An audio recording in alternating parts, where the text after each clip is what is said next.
Isn't it exciting to realize that you know better? Have faith in your own bad taste. Life-affirming movies can be such a drag. Get more out of life. See a f***ed up movie. Hey oddballs and rarities, it's me, the internet's laziest music nerd.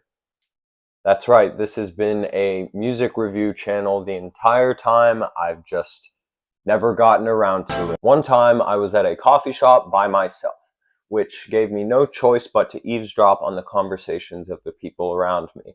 One such conversation I overheard appeared to be two people who were courting each other. You could tell because they were heavily engaged in the sacred mating ritual of comparing movie opinions. It eventually became clear to me that one of the opinion havers was more confident than the other opinion haver, as if I were listening to an interview between a journalist and a trusted authority on film. This person would say things like, "I just saw Pulp Fiction recently," and yeah, gauging the opinion of the other person. And then the dominant opinion haver would say, "Oh yeah, it's so great." And then the other person would say, "Oh yeah, it's great." The mating ritual was getting fumbled because instead of being an attempt to truly compare opinions, it was becoming an attempt to synchronize them.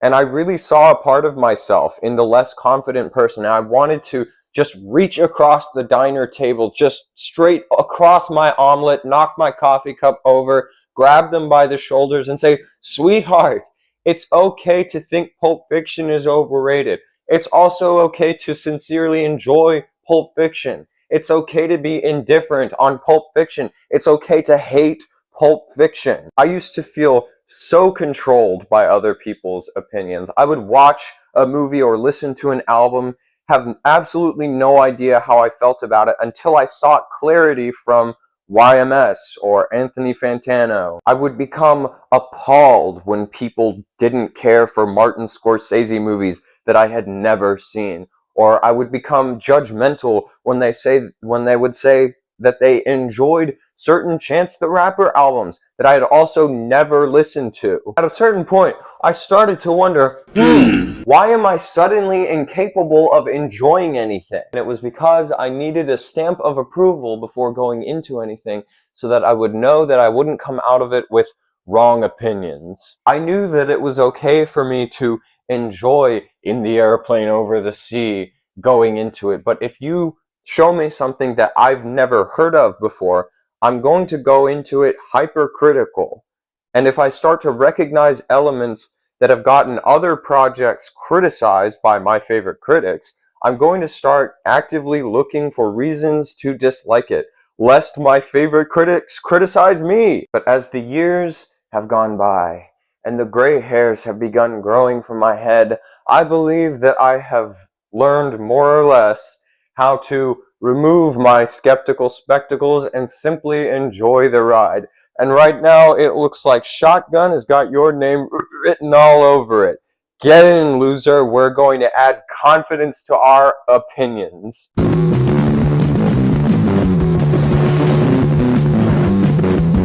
So, before we move forward, there is something I need to get off my chest. If you're a longtime friend of the channel, you may already know this about me, or you may have been able to put this together about me through context clues. But as my channel grows, I think it is good to openly address it. Just get the info out there so people know what they're getting into. If this causes you to see me in a different light, if this is just something you can't get behind, there will be no hard feelings if you decide to leave. I am a Star Wars fan. I love it. I love it all. Every single one. And not just the men, but the women. And here we start to discover the limitations of this reference. I've seen every show and every movie, even the poopy ones. I actually like the poopy ones. I've got the toys. I've got the shirts. I can name every character in this room. I have thought about this godforsaken franchise every day since I first saw A New Hope on my birthday in 2007. I have literally been in this fight since I was 6 years old. But hold on! That's me shouting because you're running away from me. Hold on! Unlike some Star Wars fans, I think, in my opinion at least, I think I maintain the ability to place Star Wars into the broader context of stuff that is important in the world right now. Allow me to demonstrate how normal I can be about Star Wars. Ask me what I thought about the new Darth Maul show that just came out. It's fine. I want to take you back to a little year called 2017. There's a new Star Wars movie looming on the horizon, and I am at the peak of my inability to enjoy things. The glorious day arrives. I'm finally going to go see Rian Johnson's The Last Jedi. I'm excited for it. The trailers have been amazing. I loved The Force Awakens. I've avoided spoilers up until this point. I'm so ready to get back into it with my new best friends, Rey and Finn and Poe and Kylo Ren. And then like an hour before I go to see the film, I open YouTube, which is always a mistake, and I see a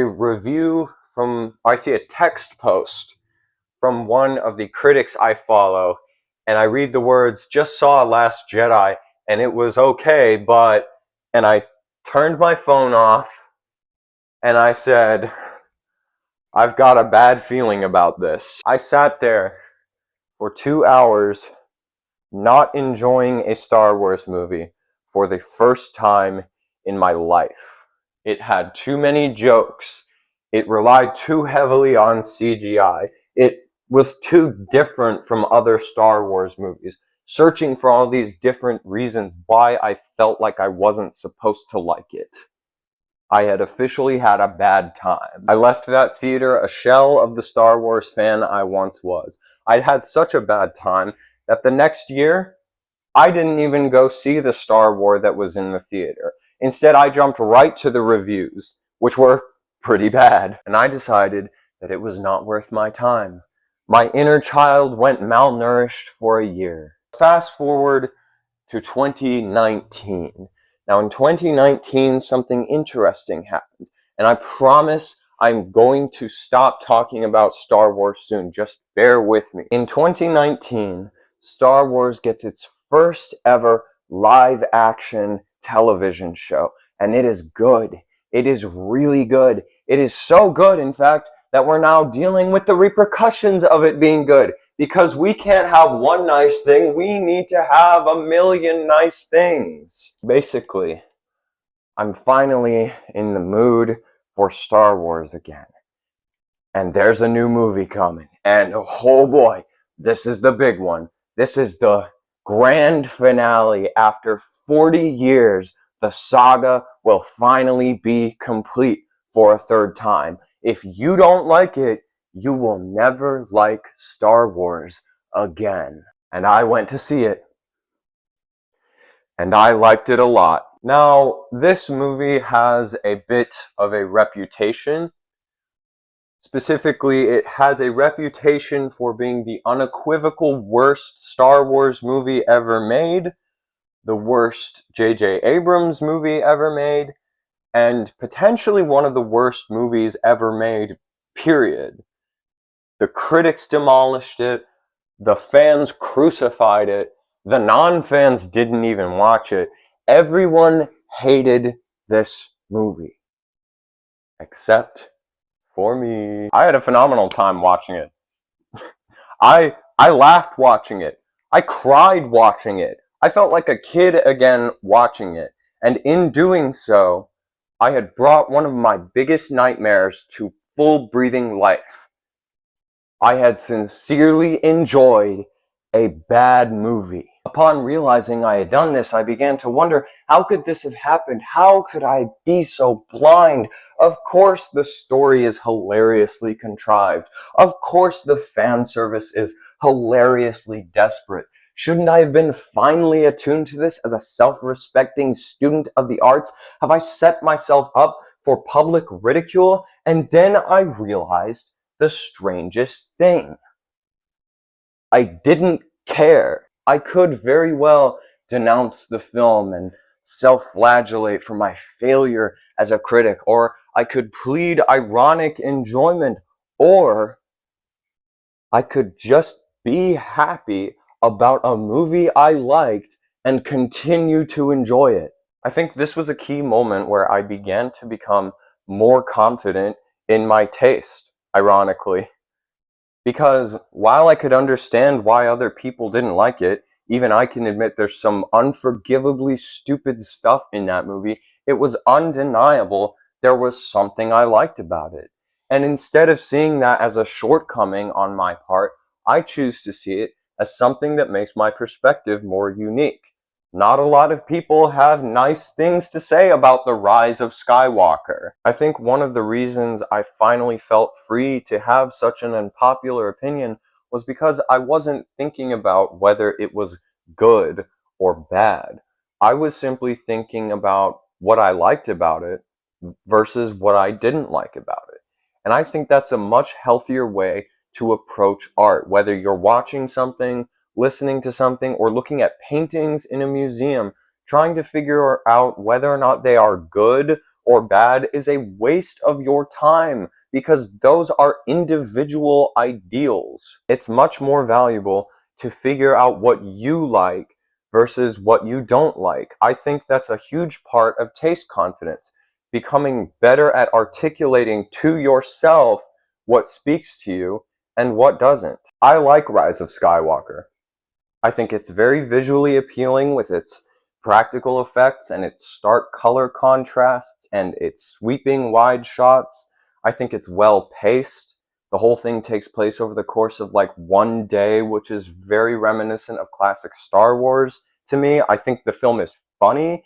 I think that They Fly Now has that classic adventure movie quality to it. The emotional bits land for me because I've become so attached to these characters, and all of the stupid shit in this movie ultimately just becomes small quirks that I end up loving anyways. Like, be honest with yourself. If you are a fan of The Phantom Menace, you don't love it in spite of the stupid stuff. You love the stupid stuff.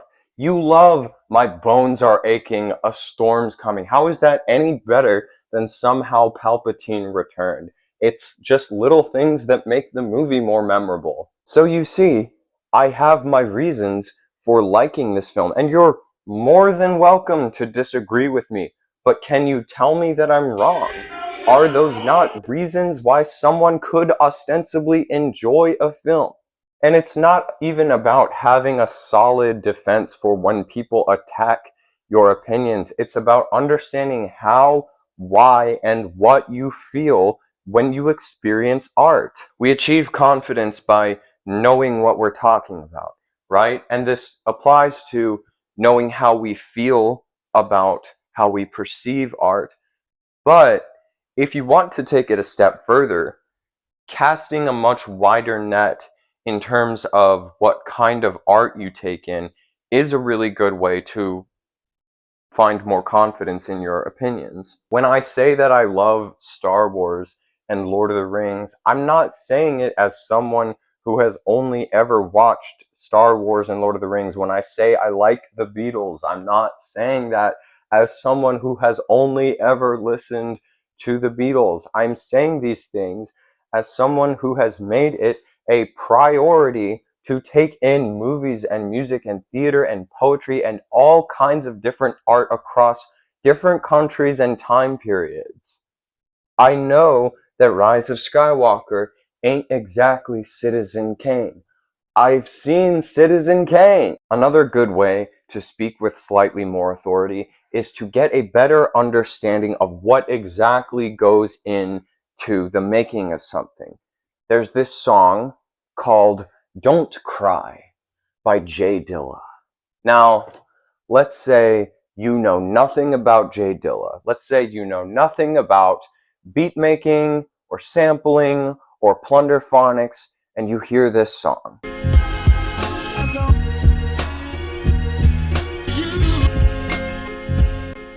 regardless of how you feel about the song, I think you are missing an aspect of it if you don't at least partially understand how a song like this even gets made. It gets made like this.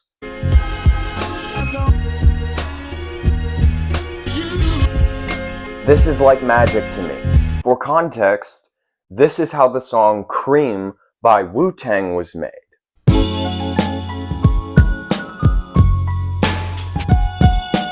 Now, I'm not saying that anything about this is easy or uninspired. I just think that if I had a gun to my head and I was asked to recreate one of these songs with 100% accuracy, I'm not going to choose the J Dilla song. And of course, the song stands on its own. I'm not saying that it doesn't. Both of them do. This isn't even getting into J Dilla's story. But when you know the context, on top of enjoyment, you can also get this added element of appreciation, which is kind of a separate thing, right? You can appreciate something without necessarily enjoying it. You already know what I'm gonna say. Robert Zemeckis' Polar Express. Love it or hate it, I think we can at least agree that there was a grand attempt at making a movie here. This is why AI art will never be of interest to me. Because every time I engage with art, even if I hate it, even if I despise it with every fiber of my being, there is always a part of me that can say, you know what?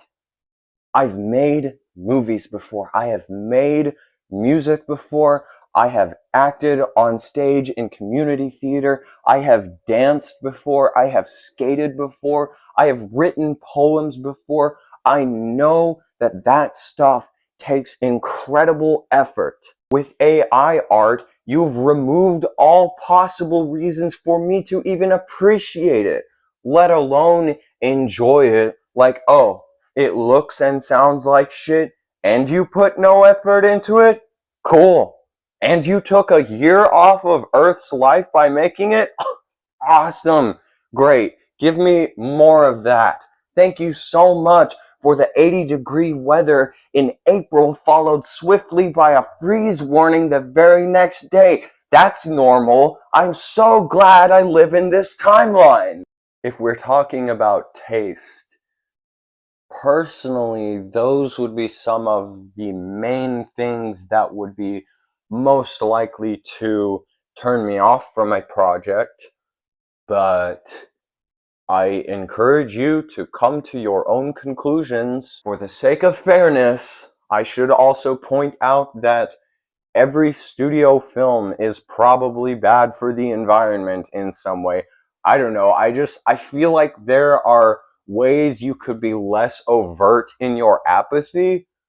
What do I know? I may be losing the plot a bit, but what I'm trying to say is that Star Wars is cool and AI is dumb, and it's good to know how to articulate why you feel that way. And it's helpful to take in a wide range of art and have an understanding of how that art gets made, because knowing what you're talking about is the key to self-confidence in your opinions, and that is how you develop good taste. And you know what?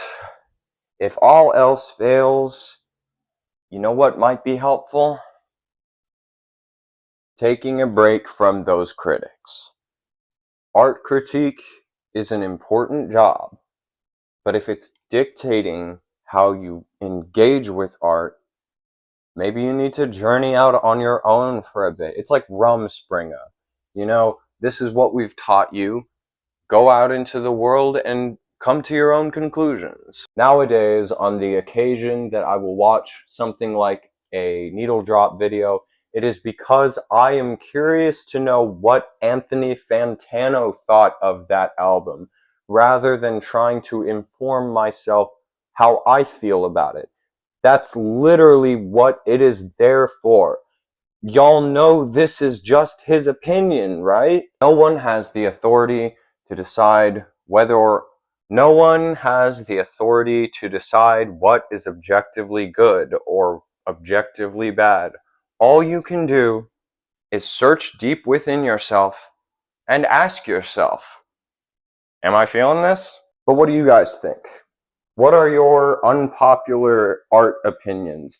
What is something that everyone loves that you hate? What is something that everyone hates that you love? I would be very curious to hear your guys' thoughts. Do you think I'm wrong? Do you think that there does exist objectively good and objectively bad ways to make art? Tell me about that. Do you hate Star Wars? Are you a Trekkie? Is this even something that any of you have struggled with? Or is this just a problem that I've had and I've been making this for no reason? Let me know. Now, if you'll excuse me, I'm going to go peacefully and unapologetically revisit my favorite film from 2024, Joker 2, a real opinion that I have in the actual real-life world. I'm Abe, and this is a Fable. Thank you for being here.